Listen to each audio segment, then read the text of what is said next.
Hello students. So this is the next video of our chapter Chemical Kinetics. In the last video, we discussed numericals regarding rate constant and order of reaction. In this video, we will start a new topic. The topic is integrated rate law expressions. So this is a very important topic. So इसमें से काफ़ी numericals भी बनते हैं और different orders के integrated rate expressions हम study करेंगे. सबसे पहले we will start from zero order reaction. Zero order reaction का डिस्कस करते हुए हमें ये ऑटोमेटिकली समझ भी आ जाएगा कि इंटीग्रेटेड रेट लॉ एक्सप्रेशन से हमारा क्या मतलब है. सबसे पहले हम ज़ीरो ऑर्डर से स्टार्ट करते हैं. Zero order reaction. Integrated rate law expression हम देखेंगे कि ज़ीरो ऑर्डर रिएक्शन में कैसे लिखना है और इसी से हमें ये भी समझ आ जाएगा कि इंटीग्रेटेड रेट लॉ एक्सप्रेशन का मीनिंग क्या है. ज़ीरो ऑर्डर रिएक्शन का मतलब क्या है. जैसे हम एक हाइपोथेटिकल रिएक्शन लिख लेते हैं A to B. A is a reactant, B is a product. Now at T is equal to 0. T is equal to 0 means initial time. Initial stage में सारे का सारा हमारे पास रिएक्टेंट ही है, अभी हमारा रिएक्शन स्टार्ट नहीं हुआ. तो होल कंसनट्रेशन जो भी हमारे पास जो भी चीज़ प्रेजेंट होगी वो सारे का सारा क्या प्रेजेंट होगा, रिएक्टेंट. सो लेट्स से कि इनिशियली जो हमारे पास रिएक्टेंट है उसकी कंसनट्रेशन कितनी हमने मान ली A0. उस टाइम पे प्रोडक्ट हमारा क्या है, 0 है, क्योंकि रिएक्शन तो अभी स्टार्ट ही नहीं हुआ. T इज इक्वल टू 0 पे होल इज रिएक्टेंट, उसको हमने क्या लिख लिया, A0. Initial concentration of A मैंने कितनी मान ली, A0. नाउ रिएक्शन आगे बढ़ा. Let's say after some time T, कुछ टाइम बीता. जैसे जैसे टाइम बीतेगा रिएक्शन आगे जाएगा. रिएक्शन आगे जाएगा मतलब क्या है, रिएक्टेंट रिएक्ट हो के प्रोडक्ट बनाएंगे. तो रिएक्टेंट की जो कंसनट्रेशन है वो चेंज होगी. अब चेंज होगी, मान लो लेट सपोज कि आपने 100 रिएक्टेंट से स्टार्टिंग की तो प्रोडक्ट 0 था. जैसे जैसे टाइम बीता 100 से कम होता गया. कुछ टाइम T बाद लेट सपोज 80 रह गया, तो उसको मैं मान लेती हूँ 80. नेचुरली A0 बड़ा होगा, 80 उससे कम होगा. ये कुछ सिंबल्स हैं, ये हमको ध्यान में रखने हैं. A0 क्या है, इनिशियल कंसनट्रेशन ऑफ A. 80 क्या है, कंसनट्रेशन लेफ्ट. जैसे 100 से शुरुआत की, 20 यूज़ हो गया जस्ट सपोज, तो बचा कितना, 80. तो ये वो कंसनट्रेशन है जो T टाइम पे बचेगी, 80. इसकी कुछ भी मान लो कि कुछ बन गया, मान लो BT बन गई. ठीक है, ये चीज़ समझ में आ गई हमें. ओके.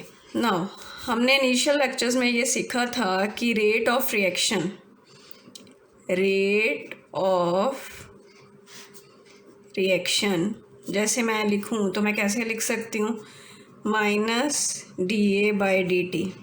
क्या था ये dA/dt, change in concentration of A by time taken. Minus क्यों लगाया हमने, क्योंकि हम रिएक्टेंट की टर्म में ले रहे हैं. Change in concentration by time taken, ये एक एक्सप्रेशन हमने किया था ना. इसको ये देखो dt की टर्म्स में लिख रहे हैं तो हम इसको डिफरेंशियल रेट इक्वेशन बोल देते हैं. क्या बोल देते हैं इसको, differential rate equation. Differential rate equation, rate of reaction किसकी टर्म्स में, डिफरेंशियल रेट इक्वेशन की टर्म में. सिंपल है, जैसे हमने सीखा था, जस्ट उसका एक और नाम है, डिफरेंशिएशन की फॉर्म में है इसलिए डिफरेंशियल. याद है ना, हमने इंस्टेंटेनियस और एवरेज देखा था कि एवरेज का जो टाइम इंटरवल है वो हम कम करते जाएं तो हमारे पास एट दैट पर्टिकुलर मोमेंट पे रेट आ जाता है in the form of differential rate equation. Okay. Now उसके बाद हमने रेट लॉ भी लिखना सीखा था, rate of reaction in the terms of rate law expression जो हमने किया था उसकी टर्म में मैं क्या लिख सकती हूँ कि, याद है ना, रेट कांस्टेंट. ये कैसे लिख पाए हम, याद करो. रेट ऑफ रिएक्शन को R लिख लो simply, R is equal to K. अब ये 0 क्यों लिख दिया मैंने, क्योंकि हमारे पास कौन से ऑर्डर का रिएक्शन है, ज़ीरो ऑर्डर रिएक्शन. अब ज़ीरो ऑर्डर रिएक्शन का क्या मतलब है कि जो कंसनट्रेशन की पावर है वो क्या होगी, 0. तो बेसिकली यहाँ पे R is equal to K है, क्योंकि anything raise to power 0 is 1. Anything raise to power 0 is 1। तो ज़ीरो ऑर्डर का मतलब क्या है कि वो वाले रिएक्शंस जहाँ पे रेट पे कंसंट्रेशन का कोई भी इफेक्ट नहीं पड़ता, कि कंसंट्रेशन चेंज होने से रेट चेंज नहीं होता, ऐसे रिएक्शंस को हम क्या बोलते हैं? Zero order reactions. मतलब ज़ीरो ऑर्डर रिएक्शन का बेसिक मतलब क्या है कि rate will remain constant. Rate जो है आपका, रेट ऑफ रिएक्शन, वो कांस्टेंट रहेगा।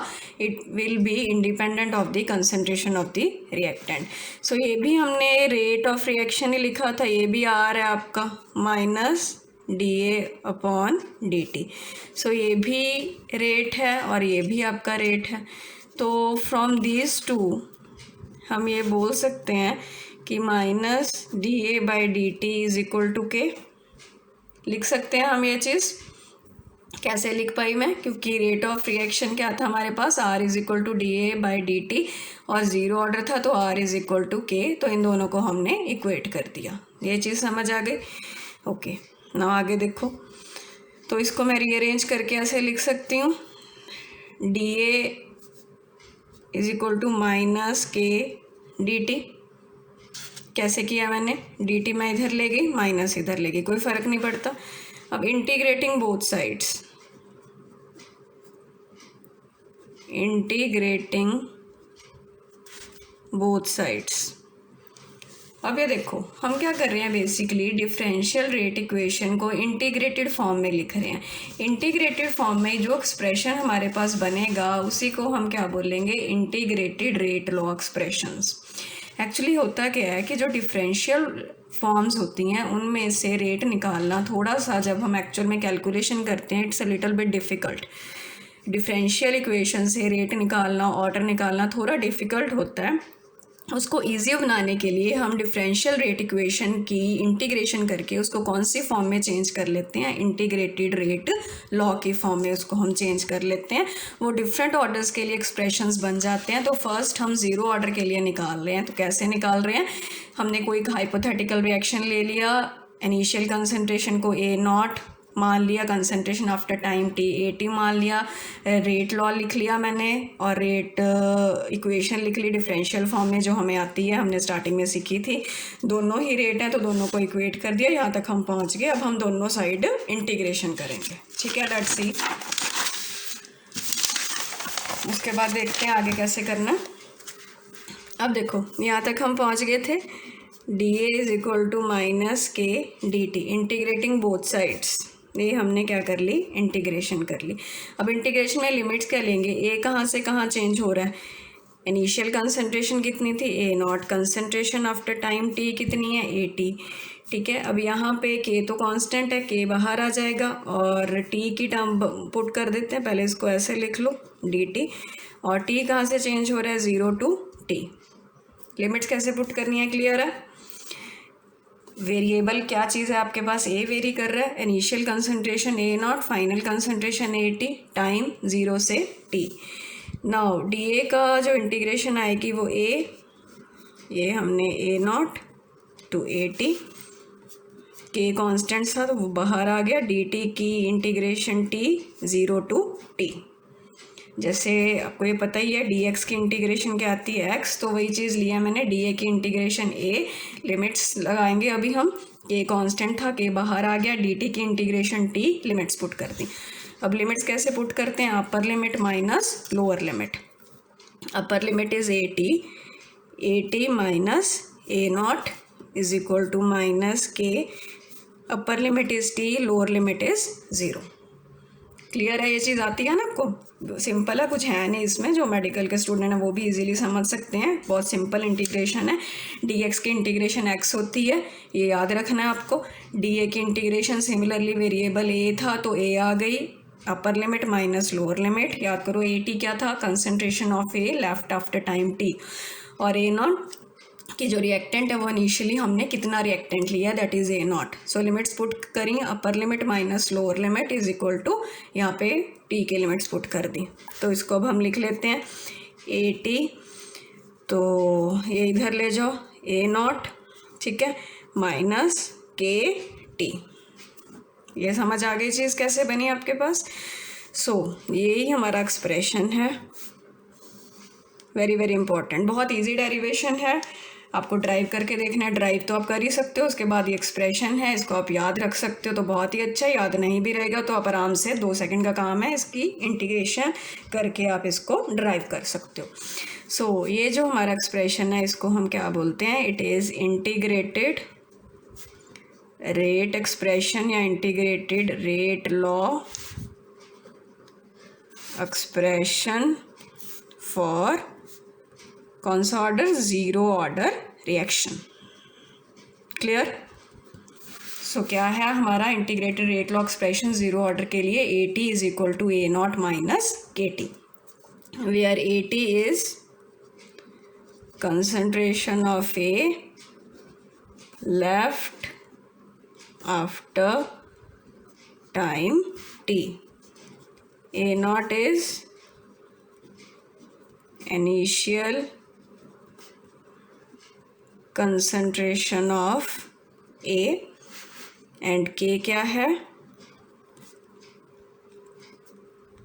रेट कांस्टेंट, T क्या है, टाइम टेकन,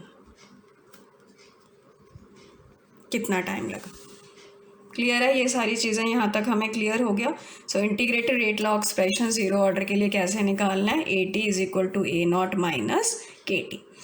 अब इसके कुछ पॉइंट्स हैं, इसके ग्राफ्स कैसे बनाने हैं वो हम डिस्कस करेंगे, इसकी एग्जांपल्स करेंगे कि ज़ीरो ऑर्डर रिएक्शन की कौन कौन सी एग्जांपल्स होती हैं, और एक टर्म और नई हम ऐड करेंगे, हाफ लाइफ टाइम क्या होता है, वो चीज़ अब हम डिस्कस करते हैं। वो सारा डिस्कस करने से पहले एक छोटा सा इसके रिलेटेड न्यूमेरिकल है वो हम करते हैं, जो इस एक्सप्रेशन में हमें वैल्यूज़ पुट करनी सिखाएगा कि कैसे वैल्यूज़ पुट करनी है।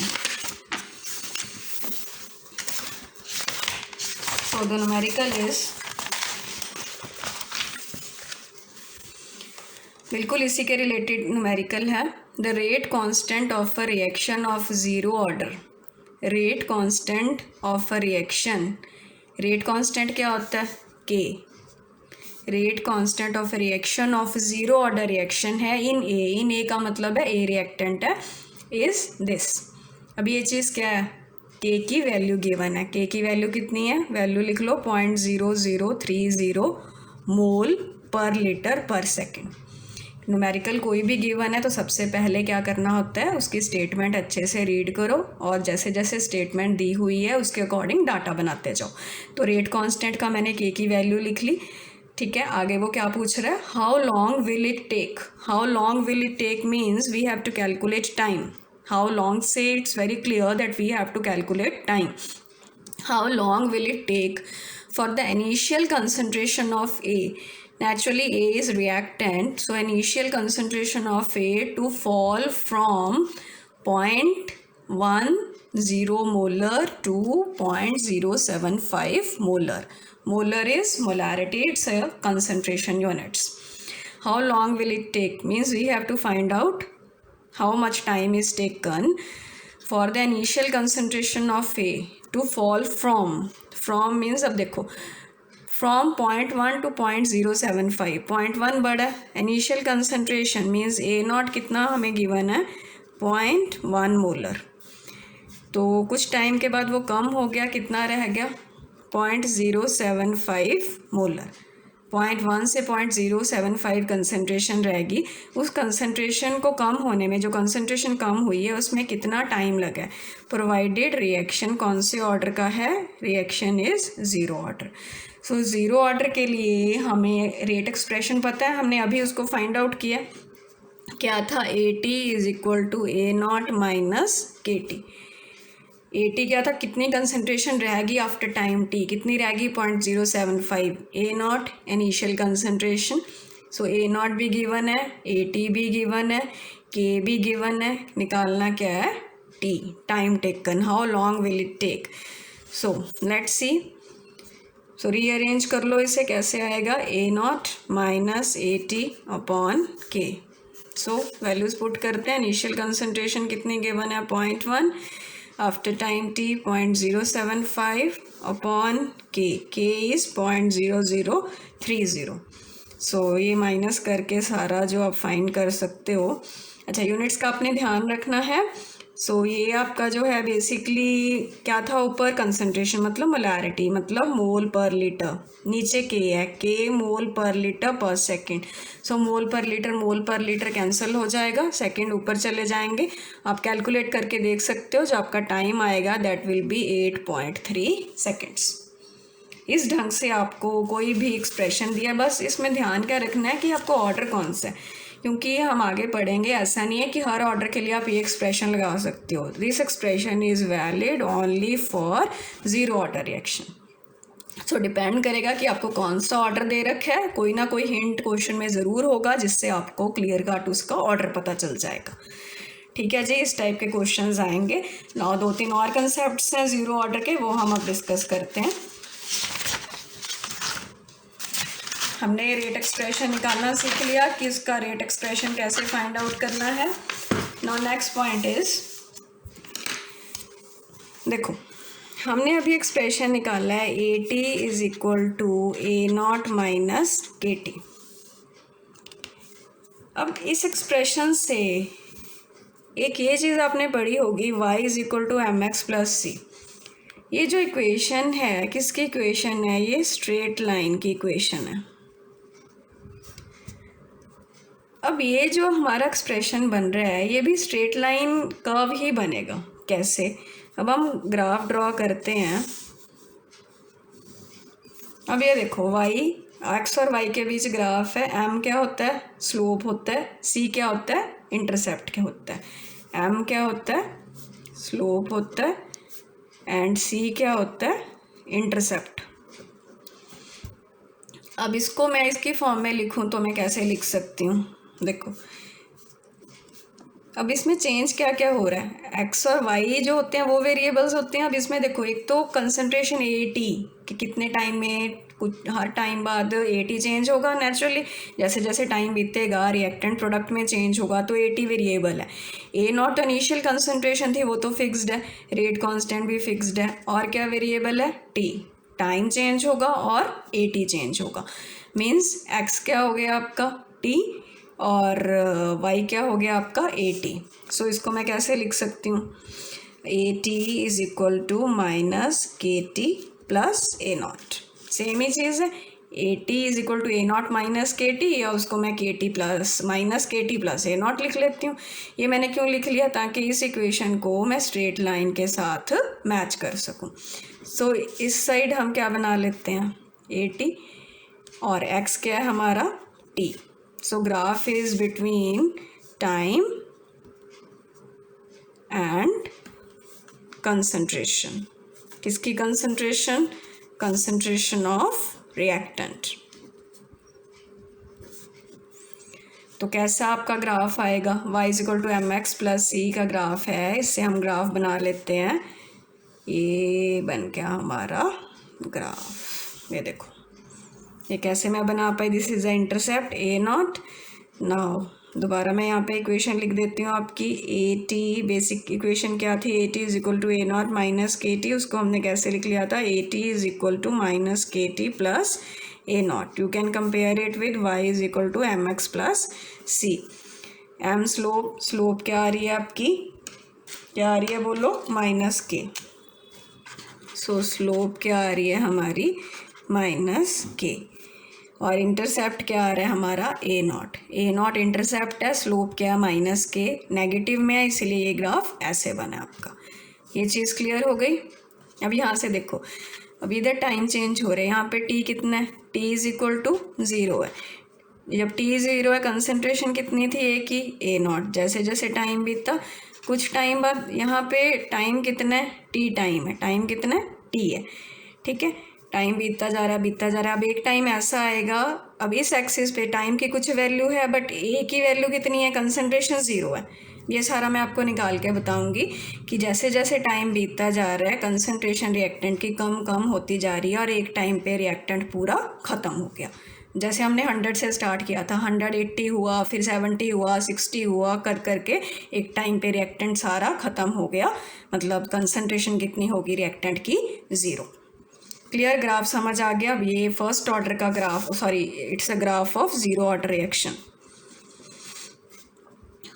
कोई पूछेगा हमें कि ज़ीरो ऑर्डर रिएक्शन का कैसा ग्राफ बनता है, तो ऐसा ग्राफ बनता है। इसको कोई ऐसे याद नहीं करना, आपको इंटीग्रेटेड रेट लॉ एक्सप्रेशन याद है या वो भी हम निकाल सकते हैं, उससे आप इजीली ये ग्राफ ड्रॉ कर सकते हो। ठीक है, इसके रिलेटेड हमने एक न्यूमेरिकल कर लिया, आप ग्राफ देख लिया कैसे होता है। अब हम एक नई टर्म सीखेंगे, दैट इज़ हाफ लाइफ। क्या टर्म सीखेंगे? Half life. हाफ लाइफ क्या होता है और उसे कैसे हम फाइंड आउट कर सकते हैं। Let's see. तो रिएक्शन हमारा कौन सा है? ज़ीरो ऑर्डर रिएक्शन है। उसका एक्सप्रेशन निकालना सीख लिया, उसका ग्राफ बना। एक बार मैं यहाँ पे लिख देती हूँ एक्सप्रेशन क्या बन रहा है। AT is equal to A0 minus KT। ये आपका ज़ीरो ऑर्डर का इंटीग्रेटेड रेट एक्सप्रेशन है। और ग्राफ कैसे बनता है? यहाँ पे AT है, यहाँ पे T है, ये आपका ग्राफ है ज़ीरो ऑर्डर रिएक्शन का। दिस इज़ A0 और स्लोप हमारी कितनी है? Minus K। इंटरसेप्ट कितना है हमारा? A0। यहाँ तक हमने कर लिया। नाउ नेक्स्ट हमारे पास टर्म है, the term is half life time. नई टर्म है, बहुत इम्पोर्टेंट है एंड बहुत इजी भी है। हाफ लाइफ टाइम, उसका सिंबल क्या है? T, half. Half life time नाम से कुछ आइडिया हो रहा है क्या होगा हाफ लाइफ टाइम? देखो सिंपल है, जैसे हमने A0 से स्टार्टिंग की थी, मान लो 100 है, जैसे सपोज अपने लिए लिख लेते हैं कि 100 रिएक्टेंट है। टाइम बीता, कम होता गया, कम होता गया। अब कितने टाइम में वो आधा रह जाएगा? मतलब 100 से वो कितना रह गया? 50। इसको कुछ टाइम लगेगा। 100 से 50 रहने में, या कह लो A0 से A0/2 रहने में जितना टाइम लगेगा, that is called T half. उसको बोलते हैं हाफ लाइफ टाइम। तो हाफ लाइफ टाइम की हमने डेफिनेशन लिखनी हो तो क्या डेफिनेशन लिख सकते हैं हाफ लाइफ टाइम की? बोलो, लिखो मेरे साथ, नोट कर सकते हो। It is the time, it is the time in which concentration of the reactant becomes half of its initial value.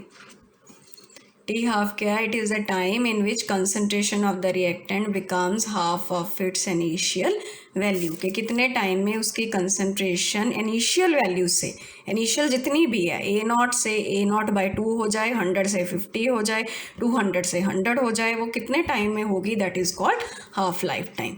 अब मैं आपसे पूछूं कि हाफ लाइफ टाइम का एक्सप्रेशन बताओ जी ज़ीरो ऑर्डर के लिए। अगैन हर एक ऑर्डर के लिए डिफरेंट एक्सप्रेशन बनेगा। अब हाफ लाइफ टाइम का एक्सप्रेशन निकाल लेते हैं ज़ीरो ऑर्डर के लिए। कैसे निकाल लोगे? देखो, रेट एक्सप्रेशन क्या था? AT is equal to A0 minus KT। अब इसको ज़रा रीअरेंज करें। KT is equal to A0 minus AT लिख सकते हो? बिल्कुल लिख सकते हैं। तो T is equal to A0 minus AT upon K लिख सकते हैं। यस, लिख सकते हैं। ठीक है, इसके बाद अब T को हमने क्या रख लिया? T half. T को क्या रख लिया? T half. So A0 minus AT कितनी है आपकी? A0/2 upon K। ये चीज़ समझ आ रही है ना मैंने कैसे पुट की है? एक बार दोबारा देखते हैं।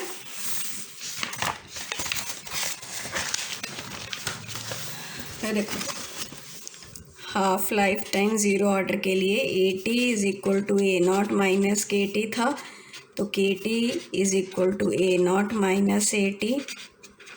अब AT कितना हो जाएगा? A0/2 is equal to KT। So T half है, इसको माइनस करो, क्या आएगा? A0/2 upon K। So T half का एक्सप्रेशन क्या बन गया? A0/2K।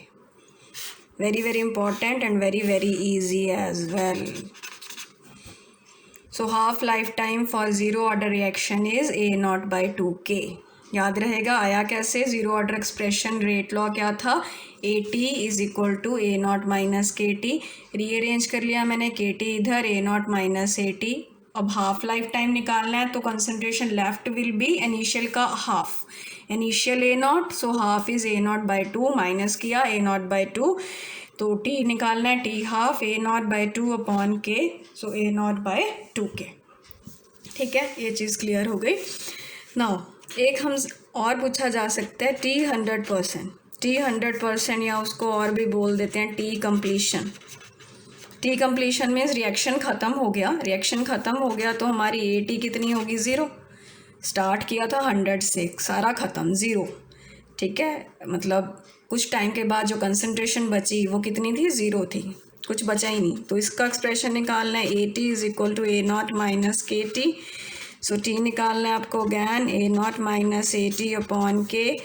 So T 100% it will be A0 minus 0 upon K. So T 100% will be A0 by K. So we can easily see the relationship T half is A0 by 2K and T 100% is A0 by K. तो देख सकते हो आप कि जो 100% वाला है उसमें कितना टाइम लग रहा है, हाफ से डबल टाइम लग रहा है। इसको आप 2 से मल्टीप्लाई करोगे, 2 से मल्टीप्लाई करें तो 2 कट जाएगा, यही चीज़ आएगी। हाफ लाइफ था, ये कितना था, 100%। ये एग्जैक्टली डबल क्यों है, क्योंकि ये ज़ीरो ऑर्डर रिएक्शन है। ज़ीरो ऑर्डर रिएक्शन है मीन्स जो रेट है that is independent of the concentration of reactant. Rate is constant, that is why जो टाइम लग रहा है वो एग्जैक्टली डबल है। सो यहाँ पे हम नोट बना के इस चीज़ को लिख सकते हैं। तो आप लिखो time taken to complete the reaction is twice that of half life because rate is constant। इसका मतलब समझ में आया ना, time taken to complete the reaction is twice that of half life. Half life का ट्वाइस है because rate is constant. Constant rate क्यों है, बिकॉज रिएक्शन क्या है हमारा, ज़ीरो ऑर्डर रिएक्शन है। याद करो R is equal to K A की power 0 means R is equal to K. K constant है, टाइम के साथ के चेंज नहीं हो रहा क्योंकि कंसंट्रेशन पे डिपेंडेंसी नहीं है, इसलिए जो हाफ लाइफ टाइम है उसका जो डबल होगा वो आपका कंप्लीशन रिएक्शन कंप्लीट होने का टाइम है। सो ये कुछ नई चीज़ें थी जिसमें हमने इंटीग्रेटेड रेट लॉ एक्सप्रेशन क्या होते हैं कि डिफरेंशियल फॉर्म की इंटीग्रेशन करके उसको हम इंटीग्रेटेड रेट लॉ एक्सप्रेशन में चेंज कर सकते हैं। सो ज़ीरो ऑर्डर के लिए कैसे निकालना है, उसका ग्राफ कैसे बनेगा, हाफ लाइफ टाइम क्या होता है, पूरा टाइम लगने में पूरा टाइम क्या होता है 100%, उन दोनों में क्या रिलेशनशिप है ज़ीरो ऑर्डर के लिए, उसके न्यूमेरिकल्स, एक हमने न्यूमेरिकल डिस्कस किया है।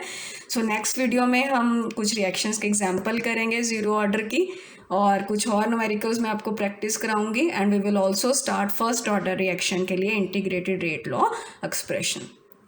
सो थैंक यू सो मच। कोई भी डाउट हो आप व्हाट्सएप नंबर पे मैसेज करके, कॉल करके you can clarify. Thank you.